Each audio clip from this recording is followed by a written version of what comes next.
Hello, everyone, and welcome to the mid-race update show. It's weird, on a Monday. On a Monday for Bristol Motor Speedway. As you know, yesterday, a little bit of rain pushed things to today. 1 p.m. Eastern Time on Fox is where you can catch the race. But until then, you can hang out with us for a couple of minutes here. We're going to go over some things that happened yesterday. I'm Jonathan Merriman here with Alex Weaver. We're both from NASCAR.com. So let's get right into it. Strange race at Bristol Motor Speedway. They're no stranger to odd things happening. But early on in this thing, lap 3, Chase Elliott gets taken out in a wreck between the 34 and the 19. Martin Truex Jr. gets in there. So Michael McDowell, Daniel Suarez, and a couple other cars getting involved there. So what do you make of the early chaos at Bristol? I'm telling you, it was that Friday the 13th is when we went up to Bristol, and that started all of the weird juju. And now here we are on a Monday, and I think the number 9 team obviously chasing that first Cup win, and what a rough way to start Bristol. You come off of Texas, you have kind of a rough weekend at Texas Motor Speedway and really want some momentum going into Bristol, and you get locked up on lap 3 and bring out that first caution. It didn't take much time, so rough way to start a race. They're missing their crew chief, Alan Gustafson, as well. So, I mean, mentally, these guys are going through not having their crew chief at the track, wrecking on lap 3, having to set out in those red flags with just miserable luck, multiple laps down, and then they have to come back and do it all again today. So Chase Elliott really, I mean, he's got to put this out of his mind quick because Richmond's right around the corner. Right, and you have to come back and realize that today was kind of a wash and you're double-digit laps down, and so you kind of just go through the motions and get prepared for Richmond. And I mean, it's Bristol, so just survive in advance and get through the rest of the race. Our 2017 champ, Martin Truex Jr., also got caught up in that as well. And we were kind of, deceived. It didn't look like the damage was that bad, but he's a couple laps down himself. Yep. So a tough day for him and Cole Pern.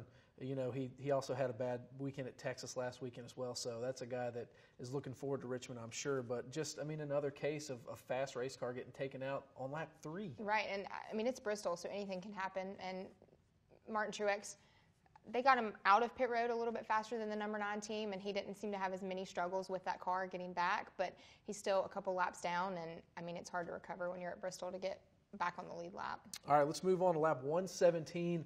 Ryan Blaney getting chased down by his teammate Brad Keselowski. Brad forces him up high, and then the 6 and the 37 wreck, and Blaney has nowhere to go and wrecks an incredibly fast race car. And he led 100 laps, and his car looked good, and he had a fast car, and he got caught up in leading the lap. He gets caught up in that late traffic and the back of the pack, and he has nowhere to go other than right in the tail of Chris Buescher. So rough way to start a Sunday for him too. You have to imagine Brad Keselowski. I mean, there was no contact there, but Brad was coming around the racetrack.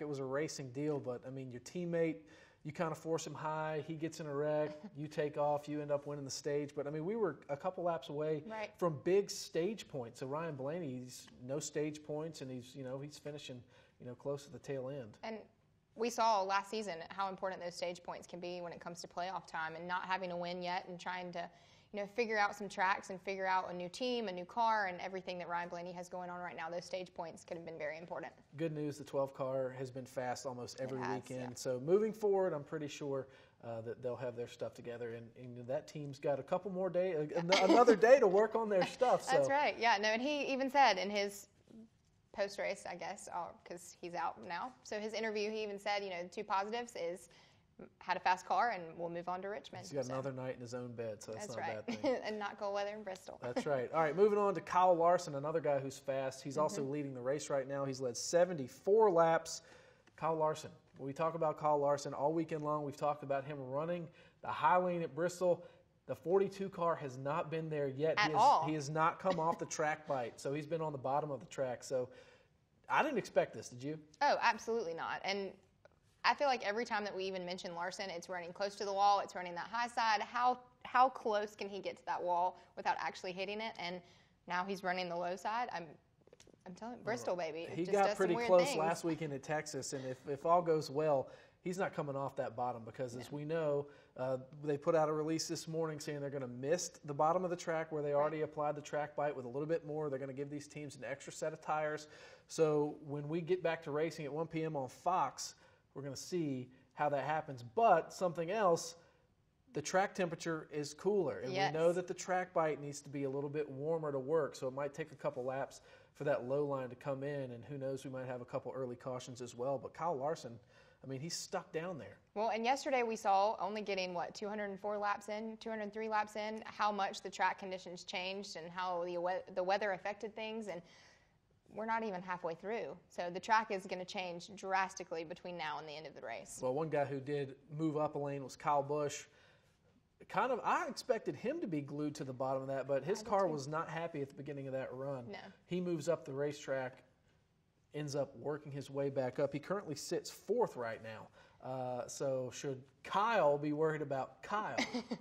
Kyle Busch is the master of Bristol, and I mean, he swept there last fall, and his car did not look good at the start of the race. So I think if he can settle in and kind of figure out his groove and figure out what lane he needs to ride best, and I mean, Kyle Busch can always dominate at Bristol. So I think Kyle Larson needs to be worried about Kyle Busch. All right, so if you're at the racetrack today and you're there when we go green, make sure you turn your scanner over to the 18 channel, because I'll tell you what, in listening to him, he crew chiefs the race with Adam Stevens inside the race car. It's unlike anything I've ever heard. He can tell you exactly what he needs, exactly why he needs it. So he'll be setting that thing up as well. I imagine his radio chatter had to be pretty spicy in there when that car was dropping anchor. And Bristol's already entertaining in itself. So if you listen to Kyle Busch's radio, I'm sure you will have double the entertainment. All right, let's move from one veteran to another. Jimmy Johnson, Hendrick Motorsports, running pretty strong with all the cars that they still have in that race. He's currently running 8th right now.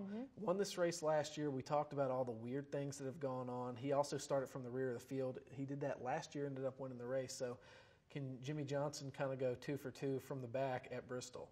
Well, let me give my advice to the 48 team. They may not listen, but I'm going to give it anyways. The best thing that he has been doing at Bristol is avoiding traffic, avoiding wrecks.